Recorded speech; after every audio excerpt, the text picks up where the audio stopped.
ब्रह्मांड में अगर सबसे तेज गति से ट्रेवल करने वाला अगर कोई चीज है तो वो है प्रकाश। लेकिन वैज्ञानिकों ने उसे भी मेजर कर लिया कि इसकी स्पीड 3 लाख किलोमीटर प्रति सेकेंड होती है। लेकिन ऐसा हो कैसे सकता है जो चीज इतनी तेज ट्रेवल करे कि हमें दिखाई भी ना दे, वैज्ञानिकों ने उसे माप कैसे लिया? इसके लिए वैज्ञानिक हिप्पोलाइट फिजो ने एक सेटअप तैयार किया। इसमें उन्होंने एक लाइट सोर्स लिया, जैसे लेजर मान लेते हैं। अब इससे जो लेजर बीम निकलता है उसे इस व्हील से गुजरना पड़ता है। इससे गुजरने के बाद लाइट 8.633 किलोमीटर दूर रखे इस मिरर से टकराता है और उससे रिफ्लेक्ट होकर के वापस आता है और उसी व्हील से गुजर करके ऑब्जर्वर तक जाता है।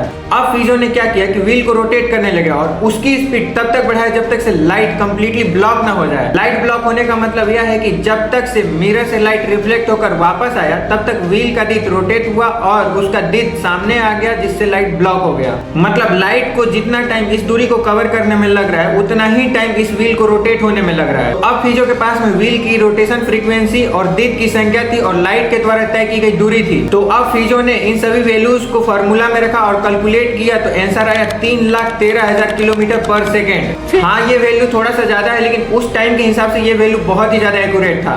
ऐसे ही अमेजिंग एक्सप्लेनेशन के लिए मेरे को फॉलो कर लो।